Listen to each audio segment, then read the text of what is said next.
短い線だけどちゃんと当たりの形に沿ってますね。結構葉っぱの形をデザインチックに描くようにするとこんな感じのカクッとしたのをつなげていくと結構らしく見えるんでしょよろしくお願いします。毎度です。今回は木っていうより難しいチャレンジでありそうですね。そうですね。バックグラウンドを描く練習ですよね。キャラクターばっかり描いててもしょうがないんで。いじめ。わかりました。はい。大まかなガイドは自分が引きますんで。助かります。ここに地面がある、ここに木があるっていう簡単なところはオーラフで描きますんで、それを皆さんでブラッシュアップしていっていただきたい。わかりました。はい、助かります。お願いします。はい。ではどうぞ。どんな背景なんですか？木。日本でよく見かける雑木林ってやつですよね。雑木林。森とか林のどういう関係ですか？そうですね。小さな森だと思ってくれれば、人をこういう風に立たせて、はい、その後ろの背景を描いていくっていう風にすれば。トニーさんは背景描くのは得意ですか？わかんないですね。もしなんかレフェレンスある？できる？でも、ゼロから背景描くのは難しい。難しい。私はリファレンスあってもゼロからでも難しい。じゃあある程度人間の高さが分かっていて、今は地面の高さですか？ここがアイレベルと設定すると、林の中に道があるとしましょう。でさっきのは何の線ですか？これパースですか？そうですね。こんな感じで2点透視法で書いていけばいい。森の中にパース線はありませんから。そうですね。だいたいこんな感じかなって。でこれが石ですか？道と林の境界ということで小さな木とか草とかを置いておくといいんで。じゃあ森の中の道歩いていて、道の隣にある小さな草とか、そうですね、細い木を描くチャレンジですね。この前木描いた、ちゃんと勉強になったのかな？ほぼ忘れてるから。後でコツっていうのもあるんでお教えしますので。こんな感じで人が立っているとしましょう。これを下敷きにして背景をちょっと描いてみましょうか。頑張ります。はい。目標としてはいつもよりも前に描いた木よりも細い感じですよね。雑木林ってそんなに原生林のような太い木はないんですよね。雑木っていうのはいろんな木があるっていうことなんですよ。道とね林の中に入っていく境界はまっすぐじゃないんで。そうですね。イメージ的にどうかな？普通はこういうリフランス見ないで書くことはあんまりないかもしれないんですけど、ラフとして書くならどんな感じかな？カラオケ出た。カラオケ？コロッケ？コロッケ。そうね、私が大好きなコロッケになる。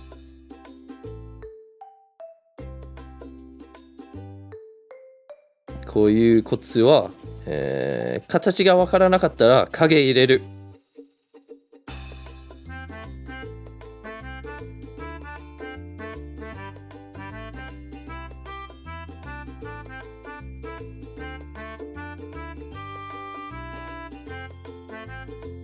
やってみる。マイキーが教えてくれたこういうちゃんとキーっぽくなるから。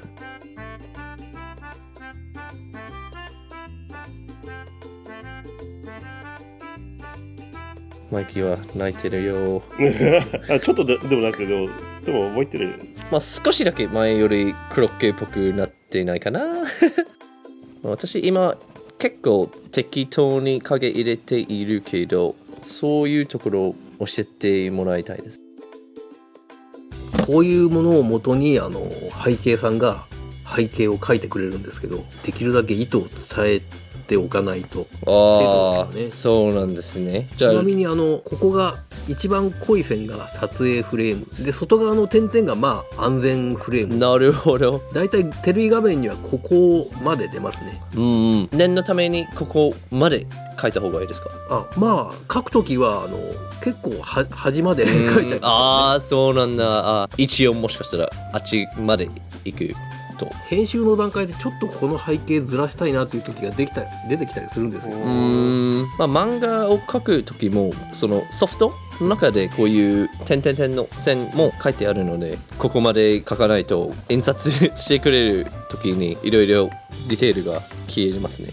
じゃあ私これくらいにしときます。まあほぼトレースしちゃったんですけど、こんな感じです。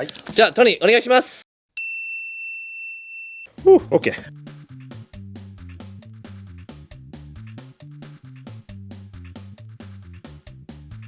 ちゃんとした葉っぱの形になってます。やっぱりカメラの前の方がちょっとディテールが。ああ、そうなんだ。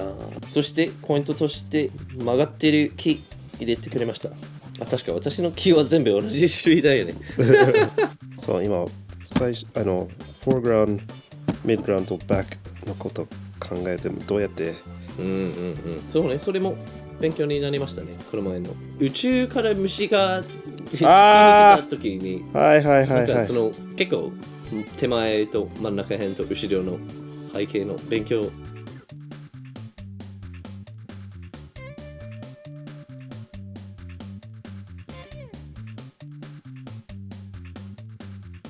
いろんな種類書いている感じですね。でも多分そういう気がないと思いますよ。今のやっぱりレフェレンスが欲しいな。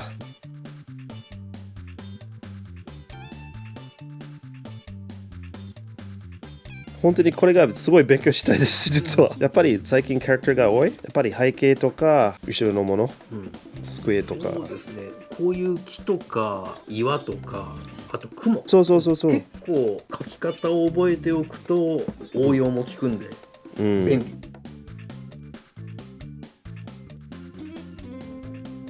曲がってる木とか、多分今太い木とか、そう、あと後ろの方がもうちょっと暗く見える。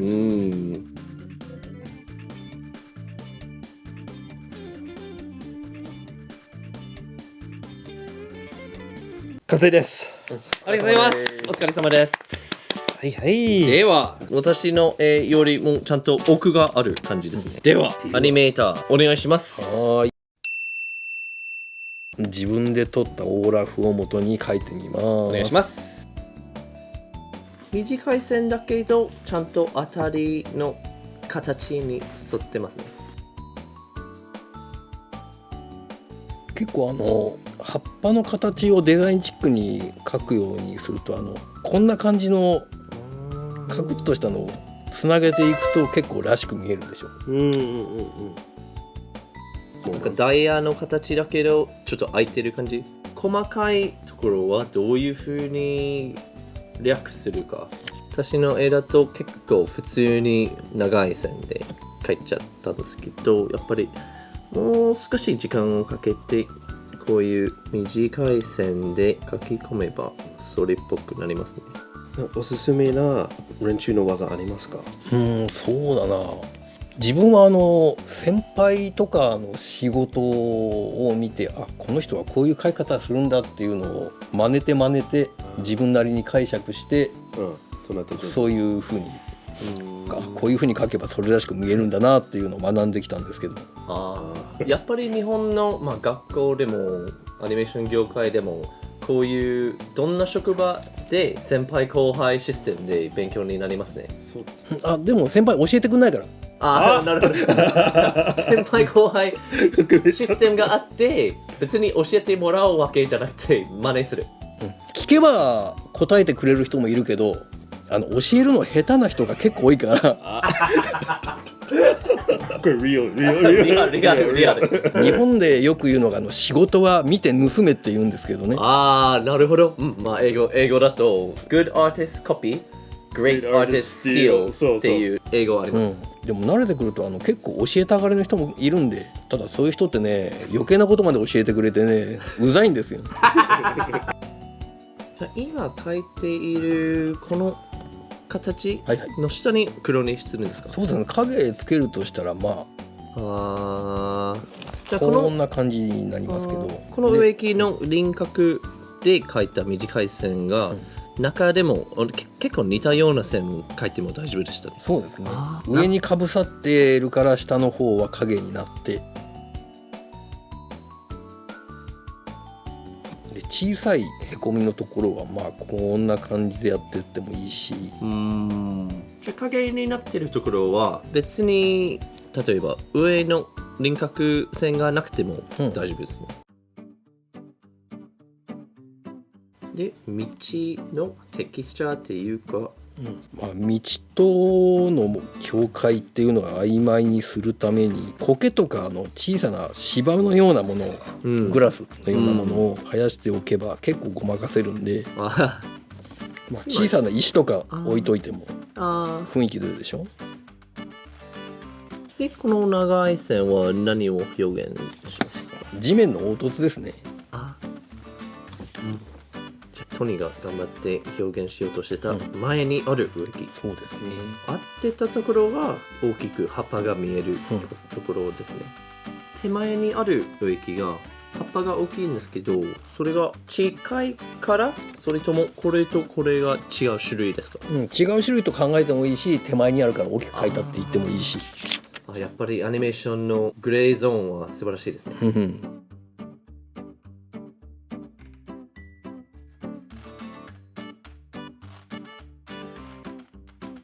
やっぱり背景描くには急いじゃダメですよね。そうですね、ある程度落ち着いて、全然普段話さない人が見てこれを元に仕事をしてもらうんで、その意思が伝わるように、まあ絵だけじゃ分からないところは、まあ大体お天道様が太陽が昇ってる時間、光はまあこっちの方向から差してますよとか、時間帯を表して光の方向を指示すると。それはやらなきゃいけない。そうですね、昼と夜とじゃね、色味も全然違うし。そうですね。まあある程度井上さんがもうすでに影とか少し入れてくれたりしてるし、それでも光の方向が分かりますね。なんか今見ながら思いついたんですけど、こういう輪郭形を描くときはなんか葉っぱ一個ずつの形じゃなくて、なんかシルエットを意識しながら描いてますか？大体煙の描き方に結構似てません？そうですね。かっちり決まった形じゃないんで、膨らみ一個ずつ描くんじゃなくて、その一般的に、これはモコッとした感じになってるじゃないですか。草のところは、まあ、輪郭になってないっていうか、こういう一本線だけでも大丈夫そうですよ。まあちょっとこれぐらい離れてればこんなもんで、このまま背景になるわけじゃないんで、仕上げてくれる人は、ちゃんと草に描いてくれますよ。でも原画として一本線とか、そうですね。それでもいいんだ。